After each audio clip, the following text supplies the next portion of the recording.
Hey, what's going on, people? Hope you guys are doing good. Today, I'm back at you with some more Galaxy S22 Ultra goodness thanks to One UI 5 and Android 13.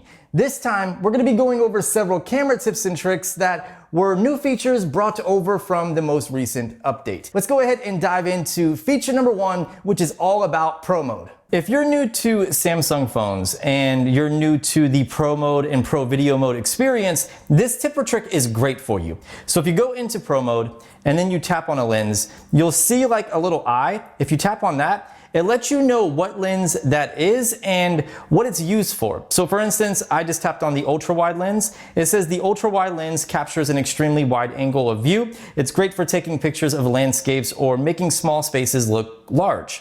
If I tap on the standard wide, it gives me a breakdown of that.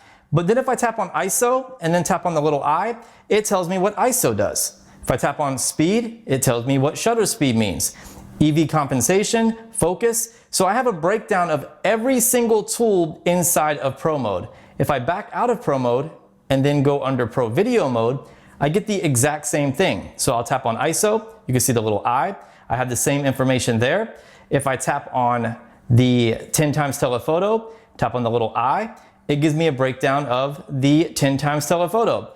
This is a great way of learning what every single tool in Pro Mode and Pro Video Mode does and how you can utilize them. Staying on the topic of Pro Mode, we now have a full histogram that you can access in Pro and Pro Video Mode. Really useful. Let me show you. Once again, I'm inside of Pro Mode, and in the top right corner, there's like a little box with waveforms in it. If I tap on that, it gives me my histogram. This is new to Pro Mode, and it's a great way of setting your exposure and seeing where your levels are at. If I bounce over to Pro Video Mode, you can see that little box once again is in the top right. If I tap on it, it kind of hides it. And if I tap on it again, it makes it enlarged so that way I can get a clear idea of where my exposure rests. And I really like that, and it's definitely a welcomed addition.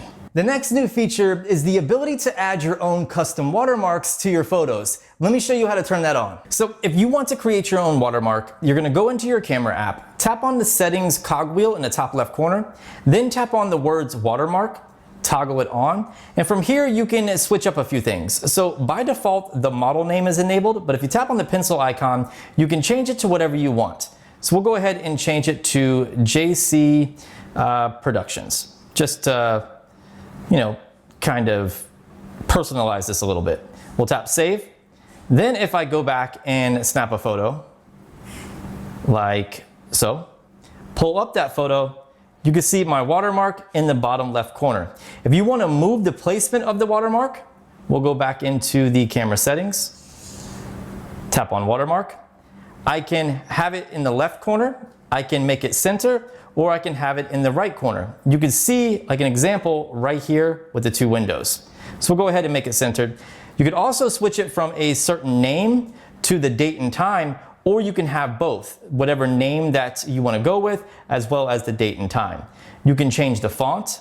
There's only a few options, and that's about it. But that's a great way of, you know, protecting your photos, or if you just want to add some information to your photos, such as a date and time, or maybe you're using someone else's camera. I don't know. There's a lot of reasons why you would want to watermark a photo, and this just gives you that flexibility to do so. Taking pictures of food has become a very popular thing. I even do it myself. No matter how ridiculous it looks, we all still do it because it's a great way to share whatever we're eating with our friends, family, and followers. We now have telephoto support in food mode. So not only can we take a picture of the food on our plate, but we can also take a picture of food on someone else's plate and share that. The next set of tips and tricks are all about the editor, beginning with the ability to turn any photo into a sticker. It's pretty cool. If you want to create a sticker from an image, the very first thing you're going to do is find the image that you want to apply a sticker to. So I want to apply a sticker to this image right here. Then I'm going to tap on the pencil icon on the bottom. Then I'm going to tap on the little smiley face in the bottom right. Then tap on stickers. Tap on the gallery symbol, which is right next to the clock. Then I'm going to tap on create sticker. Now I need to find the image that I want to turn into a sticker. And obviously, I'm going to choose this one because that is a marvelous photo. Now I'm going to draw around the subject that I want to remove in order to create the sticker. So this is the subject. Go ahead and finish that. Let it snap to the subject. It did a great job at cutting me out. There are a few little issues, but that's okay. Now we're gonna tap next. You can see it cut me out pretty good. Now I'm going to apply maybe like a white border, make it stand out a little bit, tap done, and now I can apply the sticker anywhere I want. And that is how you turn an image into a sticker and make an image look even better, because that right there that's going in National Geographic. That is the photo of the year. One thing that's annoyed me a little bit when it comes to portrait mode pictures on the Galaxy S22 Ultra is whenever you start editing them, you lose all of the portrait information once you save that photo, so you can never go back and change the blur effect or whatever blur amount that you initially dialed in. However, that's changed. Now, if you edit a portrait mode shot, it retains all of that portrait information and you can change it at any time. Let me show you what I mean. I have a portrait mode shot pulled up right here. I'm gonna go ahead and tap on Change Background Effect. I increase the blur all the way up. I'm gonna tap Apply. Now I'm gonna go into the editor by tapping on the pencil icon and apply a quick filter, such as this one right here. Now I'm gonna go ahead and tap Save. In the past, I would lose the ability to adjust the background effect, whether it's the lighting or the amount of blur. But you can see right here, I still have the ability to change the portrait mode effects. So if I tap on that, it's gonna give me a warning that any adjustments to the background are gonna remove all edits. So you do lose the filter or any edits that you made, but you retain the ability to change any of the bokeh effects. So I'm gonna tap Apply. Now I'm going to reduce the blur, maybe apply the studio lighting effect or the high key mono, tap Apply, and boom. Now I can go back in and make more adjustments. So it's really cool to see that all of the portrait mode attributes are now saved and you're able to go back and edit them. The next tip or trick that I have for you is the ability to create perfect shapes on photos. It's really easy, especially if you're... How do I even do that? It's really easy, especially if you're an S Pen user. If you want to draw perfect shapes onto an image, it's really simple. You're going to go into the editor by tapping on the pencil icon, then go under the little area with the smiley face, tap on Draw, and then from here you can actually draw on the photo. So I can, draw an arrow like this. Well, that's a terrible arrow, but something like that. Or I can draw a circle like that. That's what we used to be able to do in the past. But now, if you were to draw a circle around, say something like this car, and hold it for a second, it will snap and create a perfect circle.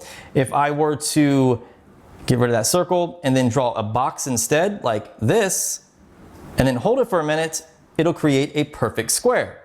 If I do an arrow and then hold it for a minute, it'll create a perfect arrow. Of course, I'm using the wrong marker for this. If I were to use a regular marker, increase the thickness, go ahead and get rid of that arrow, then draw, say, something like, I don't know, we'll do a star. So if I do a star, hold it for a second, it'll create a perfect star. So it's a great way to, draw shapes onto your image and not have all the imperfections that come with trying to do it yourself. So once again, if I do like an oval, hold it for a second, it creates a perfect oval. I really like it. It's something that I'm really not sure why it wasn't always a thing, but I'm glad that it's here now. The next new feature I want to talk about is the ability to extract text from an image or get suggestions from text on an image. I know it sounds confusing, especially when we've already had the document scanner, but this is much easier and you can use photos that you've already taken in the past. It's really useful. Let me show you. So in the past, we had like a document scanner inside of the camera app. So if you were taking a picture of something with text on it, you could tap on the little T and it would extract that text right in the camera app. But now we have the ability to do it to photos that we've already taken, or we can do it straight from the Samsung keyboard. For instance, if I pull up a screenshot right here, you can see there's a lot of text. If I tap on the T, it'll show me all of the text that I can extract, and it'll give me suggestions based on that text. So I can tap right here where the phone number is, and it gives me the option to call. If I tap on this website right here, I can open it up in Chrome. So a lot of options right there. Then if I pull up a regular photo, a non-screenshot, so let's go ahead and find a photo where I have some text, which I should have one down here somewhere. Let's see. We have one right here. A picture of a little building. I'll tap on the T. You can see I have an address right here, and I can select it all, and then I can tap on map, and it will open up Google Maps with that address. Really, really nice feature. Like, I think it's super useful. You can use it for screenshots. You can use it from photos in your gallery. You can use it straight from your Samsung keyboard. A lot of options, really powerful, and I'm glad to see it. The last thing I want to talk about is the improved camera processing. So they really fine-tuned the experience and they've made photos look even better. So right now there are two photos on your screen. One is taken with the older version of One UI. One is taken with One UI 5. And you can see there is a clear difference. The newer software has better processing when it comes to dynamic range and the gradient in the sky. The blue just looks better. Colors look more natural, and the sharpness is definitely a little bit better. One looks over sharpened in digital, while the other one looks a little more natural. I've been taking a few pictures and I can clearly see a difference. So I'm gonna do a dedicated camera comparison of One UI 4 versus One UI 5, so that way you can see for yourself. So there you go. That was several new camera tips and tricks for the Galaxy S22 Ultra. Make sure to stay tuned for that full in-depth camera comparison of One UI 4 versus One UI 5, because I'm excited to share that with you. I think the results are gonna be really interesting. Outside of that, I really hope you enjoyed the video. If you found it helpful, please consider giving it a thumbs up. Subscribe for more videos just like this, and I'll see you beautiful people in the next one.